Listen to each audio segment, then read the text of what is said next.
என்னங்க, ஒரு வழியா நாடாளுமன்ற தேர்தலுக்கான முடிவுகள் வெளிவந்துருச்சு. தமிழ்நாடு, பாண்டிச்சேரி மொத்தமாக 40க்கு 40 அப்படின்னு சொல்லிட்டு திராவிட முன்னேற்ற கழகத்தின் கூட்டணி வெற்றி பெற்றிருக்கு. தேசிய அளவில் என்டிஏ கூட்டணி 291 இடங்களையும், நம்முடைய காங்கிரஸ் தலைமையான ஐஎன்டிஏ கூட்டணி 234 இடங்கள்லையும் வெற்றி பெற்றிருக்கிறத நம்ம பார்க்க முடியுது.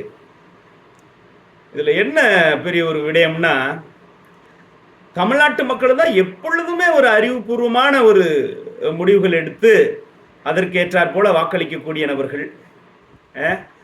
பிஜேபி பாதகாரமான, என்ன சொல்றது, நாசகரமான பிஜேபி உள்ள வந்துடும் சொல்லி அந்த நாசகாரமான படு பயங்கரமான அந்த பிஜேபி கிட்டே இருந்து தமிழ்நாட்டு மக்களை காப்பாற்றி, தமிழகத்தை காப்பாற்றுற அளவுக்கு வாக்களித்து இந்த 39 பாண்டிச்சேரியில் ஒரு காங்கிரஸ் எம்பி 40 நாடாளுமன்ற உறுப்பினர்களை தேர்ந்தெடுத்திருக்கிறார்கள் தமிழக மக்கள். இனிமே இவர்களுடைய வாழ்க்கையில் ஒரே சந்தோஷம்தான், மகிழ்ச்சி தான். கஷ்டம்னாலே என்னன்னே தெரியாது பாருங்க. ஏன்னா கஷ்டத்தை போக்கக்கூடிய அளவுக்கு வீரன் சூரன் அப்படின்னு சொல்லிட்டு புது புது வகையான மதுபான வகைகள் தமிழக அரசாங்கம் நடத்தக்கூடிய அந்த மதுபான கடையில் கிடைக்கிறதுக்கான ஏற்பாடுகள்லாம் தேசிய அளவில் இருந்து கொண்டு வரப்படும். ஏன்னா ஏற்கனவே மதுபான கொள்கையில் ஸ்பெஷலிஸ்ட் அரவிந்த் கெஜ்ரிவால் அவர்களுடைய அந்த தொடர்பு நம்மளுடைய தமிழக முதல்வர் ஐயா ஸ்டாலின் அவர்களுக்கு இருக்குது. அதனால் புது வகையான மதுபானங்களை எப்படி தேசிய அளவில் செயல்படுத்துறது, கொண்டு வரதுன்னு சொல்லி ஒருவேளை இவங்க தமிழ்நாட்டிலேருந்து அங்கே சப்ளை பண்ணுறது கூட வாய்ப்பு இருக்கும். ஏன்னா அதனால் பல வகையான வேலை வாய்ப்புகள் கூட தமிழ்நாட்டுக்கு வரலாம்.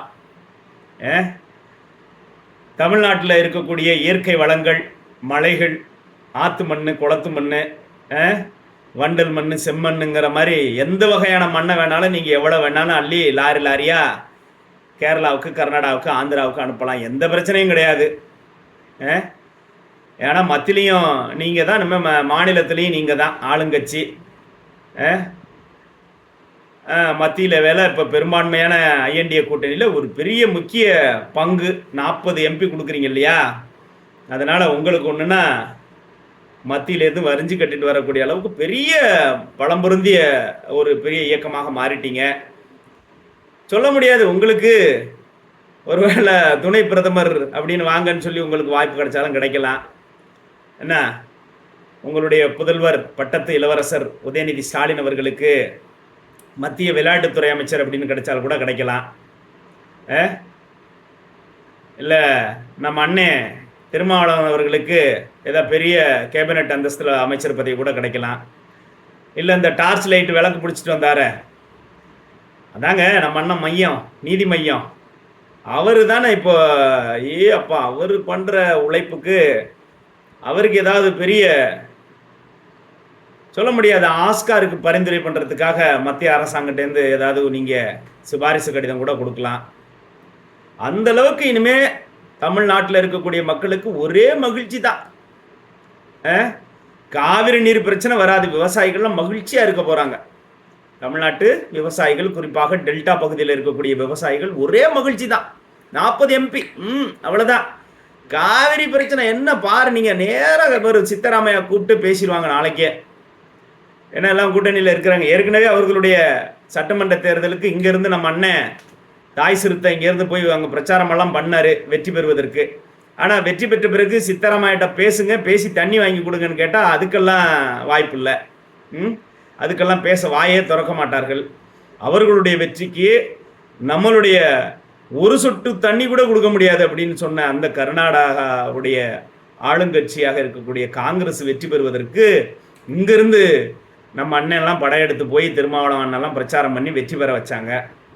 அவங்க நினச்சா காவிரி நீர் பிரச்சனை தீர்க்கலாம், கேட்டு தண்ணியை திறக்க சொல்லலாம். மேகதாதுவின் குறுக்க ஏன் அணை கட்டுறீங்க, அணை கட்டினா எங்களுடைய விவசாய மக்கள் பாதிக்கப்படுவாங்கன்னு சொல்லி தடுத்து நிறுத்தலாம். இனிமேல் நிறுத்துவாங்க. இப்போ தான் 40 எம்பி வந்துட்டாங்க இல்லையா? என்ன ஒரு புத்திசாலித்தனம் தமிழ்நாட்டு மக்கள். அப்போ காவிரி நீர் பிரச்சனை இனிமேல் இருக்காதுங்க, தடுத்து நிறுத்திடுவாங்க. அப்புறம் முல்லை பெரியார் அணை கேரளா அணை கட்டுது இல்லையா குறுக்க, இப்போ அந்த பிரச்சனையை தடுத்து நிறுத்திடுவாங்க. எந்த பிரச்சனையும் தமிழனுக்கு பிரச்சனையே கிடையாதுங்க. இனிமேல் தமிழ்நாட்டிலே ஒரு பொற்கால ஆட்சி நடக்குது. மத்தியிலையும் 40 MP கொடுத்துட்டீங்க. INDA கூட்டணி கிட்டத்தட்ட 234 தொகுதியில் பெரிய டஃப் கொடுக்குற அளவுக்கு வந்துட்டாங்க. என்ன பாசிச சக்தி, மதவாதம், துவேஷம் உள்ள வந்துடும், பிஜேபி உள்ள வந்துடும். Go back Modi. டேய், ஏதாவது மதம் பிடிச்ச யானை தான் மேலே தன் தலையிலேயே மண்ணள்ளி கொட்டிக்குமா. அது மாதிரி ஏண்டா உங்களை ஹிந்தி படிக்கக்கூடாதுன்னு சொல்லி ஹிந்தியில் இருக்கக்கூடிய தலைவர்கள் அல்லது பெரும்பான்மையாக மத்தியில் இருக்கக்கூடிய தலைவர்கள், தலைநகராக இருக்கக்கூடிய டெல்லி பகுதியில் இருக்கக்கூடிய மக்கள்கள் பெரும்பாலாக அதிகபட்சமாக பேசக்கூடிய அந்த மொழியை பற்றி தெரிஞ்சுக்க கூடாது. அவங்க என்ன பேசுகிறான்னு நீ தெரிஞ்சிருச்சுன்னா நீ இவங்க பேச்ச கேட்க முடியுமா? கேட்க மாட்டீங்க இல்லையா? உங்களுக்கு சுய அறிவு இருக்க, சிந்திச்சிருவீங்களே. அப்போ அவங்க என்ன பேசுனான்னு நீங்கள் புரிஞ்சுக்கவே கூடாது. அதனால் அங்கே ஒன்று பேசுனா நாங்கள் ஒன்று சொல்லுவோம். அதை தான் நாங்கள் டிவியில் திரும்ப திரும்ப திரும்ப போடுவோம். நீங்கள் வேணால் நல்லா பாருங்க. நான் இன்னைக்கு கூட பார்த்தேன், மோடி பேசினார். அவர் பேசும்போது அந்த 2 லைனுக்குள்ள அந்த வார்த்தையை தான் கடைசி வரையும் போடுவாங்க. அவர் பேச ஆரம்பிக்கிறார் இல்லையா, அது 2 வார்த்தை ஏதாவது பிடிச்சிக்குவான். அந்த 2 வார்த்தையை தான் அந்த டிவியில் அவர் 1 மணி நேரம் பேசினாலும் போடுவான். அதுக்கு பிறகு பேசுறதெல்லாம் போடவே மாட்டான். ஏன்னா நீங்கள் கண்டுபிடிச்சிருவீங்க. புரியுதா இல்லையா? அப்படி தானே போன எலெக்ஷனில் அவர் 15 லட்சம் ரூபா ஒரு அக்கௌண்ட்டில் போடுறேன்னு சொல்லி சொன்னதாக சொல்லிட்டாங்க. அவர் கருப்பு பணத்தை மீட்டால் ஒவ்வொரு வங்கி கணக்கில் இவ்வளவு போடக்கூடிய அளவுக்கு பணம் அங்கே இருக்குன்னு தான் சொன்னார். அதில் அவர் பேசின ஹிந்தி வார்த்தையுடைய பொருள் அதுதான். 15 லட்சம் ரூபா ஒரு வங்கி கணக்கில் போடக்கூடிய அளவுக்கு ஒரு பணம் இருக்கும், ஒரு தொகை இருக்கும் அப்படின்னு சொன்னார். ஆரம்பிச்சிட்டாங்க. இப்போ அவர் நான் கடவுள்னா சொன்னார். கடவுள் எனக்கு ஒரு வேலையை செய்யக்கூடியதற்கு என்னை இங்கே அனுப்பப்பட்டதாக நான் உணர்றேன்னு சொன்னார். உடனே கடவுளின் பிள்ளை நான் தான் பிரமாத்மா அப்படின்ட்டாங்க. இந்த வந்திருக்கான் பாருங்க பிரகாஷ்ராஜ். நம்ம தமிழர்களுடைய நிலைமை பாருங்க. பிரகாஷ்ராஜ் என்ற ஒரு நடிகை, ஒரு கன்னடன், பெங்களூர்ல பேச முடியலங்க. கர்நாடகத்தில் அரசியல் பண்ண முடியல. கர்நாடகத்தை எடுத்து பேச வேண்டியதுன்னு கர்நாடகத்தில் நீ போய் இருந்துக்கிட்டு இன்னைக்கு அங்கே காங்கிரஸ் ஆட்சி தான் நடக்க, அங்கே போய் நீ பிரதமர் மோடி அவர்களை நீ பேச பார்ப்போம், பாரதிய ஜனதா கட்சியை பற்றி பேச, அங்கே உன்னால பேச முடியல. ஆனால் வந்தவர்களை வாழ வைக்கும் தமிழகம், வந்தவர்களை தலைவராக்கும் தமிழகம், வந்தவர்களை முதலமைச்சராக்கும் தமிழகம், வந்தவர்களை அமைச்சர்களாக்கும் தமிழகம். அப்படி வந்தவனுக்கெல்லாம் எடுத்து கொடுத்துட்டு நாங்கள் தெருவில் நிற்கக்கூடிய இந்த தமிழகத்தில் தான் எவன் வந்தாலும் தலைவர் ஆகலாம், எவன் வந்து பேசினாலும் அவன் நல்லா பேசுகிறான், அறிவாளி.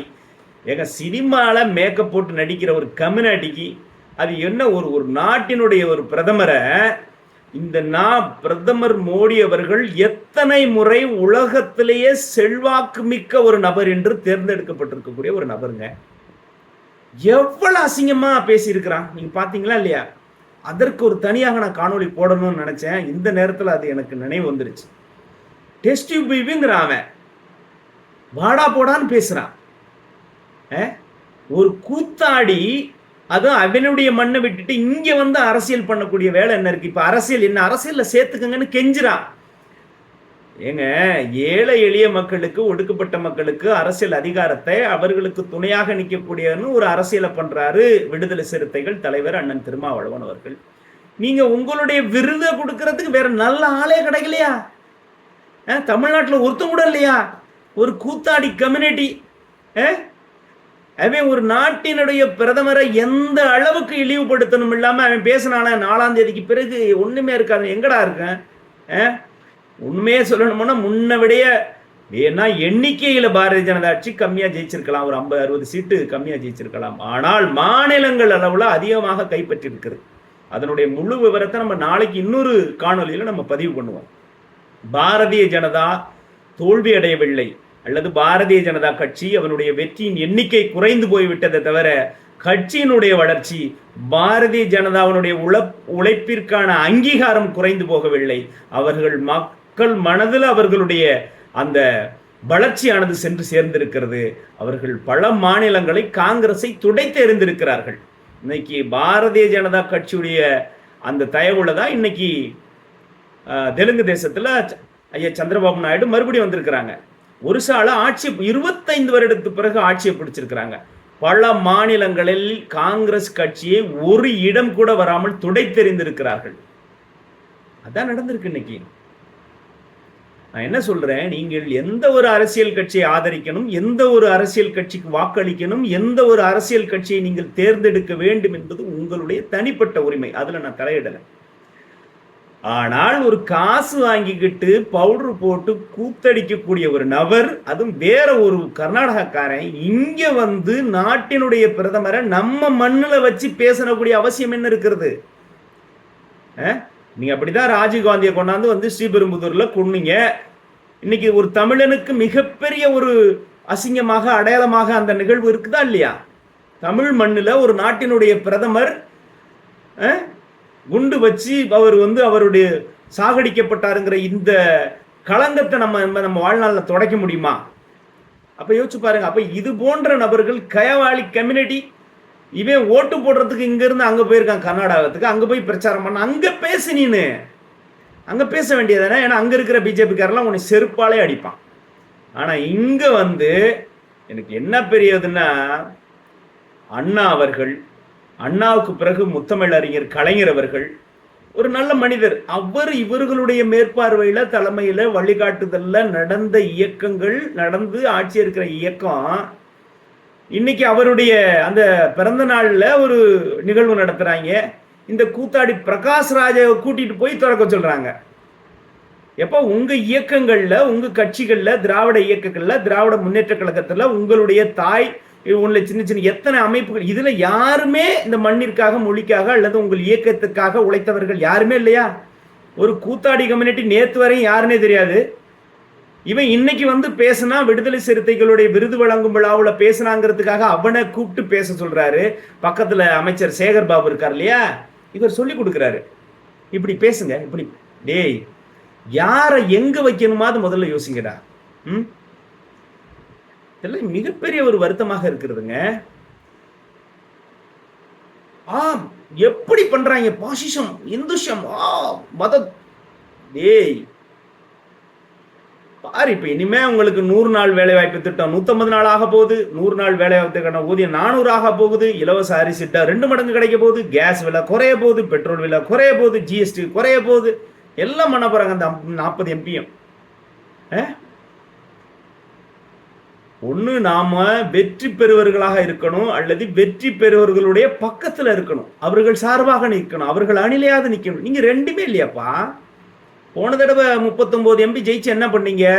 பெஞ்சை தட்டிட்டு வந்தீங்க, நாடாளுமன்றத்தில் போய் காபி வடை குடிச்சிட்டு வந்தீங்க, கன்வீனியன்ஸ் மட்டும் வாங்கிக்கிட்டீங்க இல்லையா?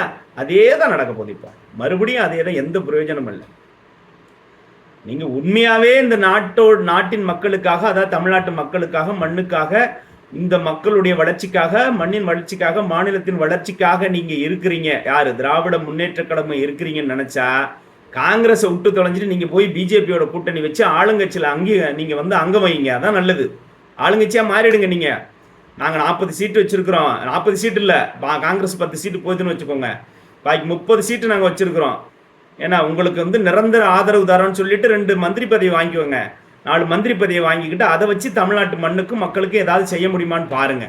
அதுதான் புத்திசாலித்தனம். கலைஞராக இருந்தால் அதான் செய்வார் உண்மையை. ஏன்னா ஏற்கனவே பாரதிய ஜனதா இயக்கத்தில் எல்லாம் அவங்க வந்து கூட்டணி வச்சு அரசியல் பண்ணவங்க தானே, அதில் ஒன்றும் தப்பு கிடையாது.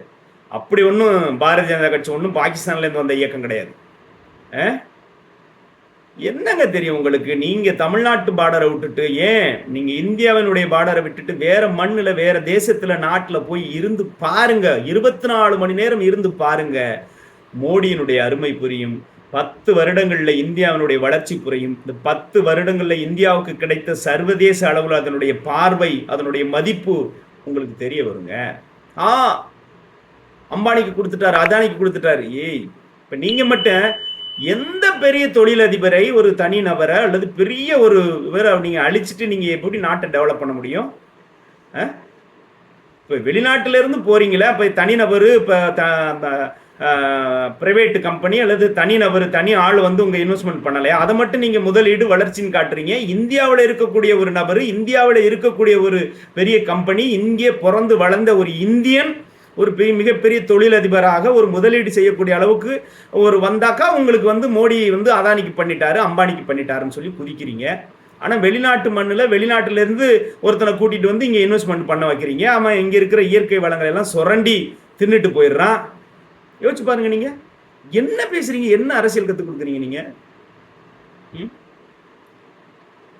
இப்போ 39 நாடாளுமன்ற உறுப்பினர் தமிழ்நாட்டுக்கு வந்துட்டாங்க.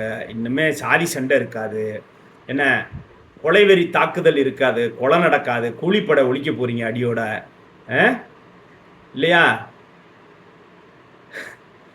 இதெல்லாம் நம்ம வெக்கி தலை குனிய வேண்டிய ஒரு நிலைமையாக தான் இருக்கிறது. நாட்டு மக்களுக்கு எது நல்லது, எது கெட்டது, யார் நல்லவர்கள், யார் கெட்டவர்கள், யார் நமக்காக யோசிக்கிறாங்க, யார் இந்த நாட்டு மக்களுக்காக யோசிக்கிறார்கள், யார் இந்த நாட்டு நலனுக்காக யோசிக்கிறார்கள், யார் இந்த நாட்டினுடைய வளர்ச்சிக்காக யோசிக்கிறார்கள், யார் இங்கே ஒற்றுமையை பற்றி பேசுகிறாங்க. முஸ்லீமுக்கு எதிரி, முஸ்லீமுக்கு எதிரின்னு பிஜேபியை கட்டமைக்கிறீங்க. மோடி முஸ்லீமுக்கு எதிரி என்று நீங்கள் வந்து திணிக்கிறீங்க. இந்த பார்டரை விட்டு வெளியில் போய் பாருங்க. இஸ்லாமிய நாடுகளில் மோடிக்கு இருக்கக்கூடிய தனித்துவ மரியாதை என்னங்கிறது உங்களுக்கு புரியும். அங்கே இருக்கிற இஸ்லாமியர்கள் மோடிக்கு எவ்வளவு நண்பர்களாக அபிமானிகளாக இருக்கிறார்கள்னு உங்களுக்கு புரியும். இங்கே இந்தியாவிலே எத்தனை இஸ்லாமிய சகோதரர்கள் அவர்களை புரிந்து கொள்கிறார்கள். ஏன்னா இவன் பயமுறுத்துறான், மோடி வந்தார்னா சிஏ வந்துடும், உங்களுக்கு குடியுரிமை. இவர்கள் எல்லாம் இங்கே பிறந்து வளர்ந்த மண்ணின் மைந்தர்கள். அவர்களுக்கு குடியுரிமை இல்லை, என்ன பிரச்சனை வரப்போகுது? வெளியிலிருந்து வந்தவர்களுக்கு தான் பிரச்சனை. ஆனால் இவன் எப்படி ட்விச் பண்ணி விடுவான், வேற மாதிரி ட்விச் பண்ணி விடுவான். இந்த இப்போ பண்ணிட்டாங்கல்ல, நான் தான் பகவான், நான் தான் வந்து கடவுள் அப்படின்னு சொல்லி சொன்னார் அப்படிங்கிற மாதிரி ஒரு ட்விச் பண்ணி விட்டு அதுக்கு ஒரு என்னன்னு அங்கே கிளப்பி விடுறாங்க. இவங்க ஹிந்தி தெரிய மாட்டுதா, அங்கே பேசுகிறத எவனாவது அறவர உள்நோக்கத்தோட ஒரு பொருளை அடிச்சு விட்டுறாங்க. நம்மளுங்க உடனே மோடி இப்படி சொல்லிட்டாரு, தமிழர்களை இழிவுபடுத்தி விட்டார், தமிழர்களுக்கு துரோகம் பண்ணி விட்டார், அதை கொடுக்கல இதை கொடுக்கல. டேய், நீங்க தமிழ்நாட்டில் இப்போ கொள்ளையடிக்க முடியாத, ஊழல் செய்ய முடியாத அளவுக்கு எல்லா டிரான்சாக்ஷனும் அரசு தொடர்பான அத்தனை விடயங்களும் ஆன்லைன்ல போயிடுச்சு. மக்களுக்கு கொடுக்கக்கூடிய பணம் தொடர்பான நலத்திட்ட உதவிகள் எல்லாமே பேங்க் அக்கௌண்ட்டுக்கு போயிடுச்சு. நீங்க கமிஷன் வாங்க முடியல, கமிஷன் அடிக்க முடியல, ஏன்னா எல்லாமே ஆன்லைன் டிரான்சாக்ஷன் ஆகி போச்சு.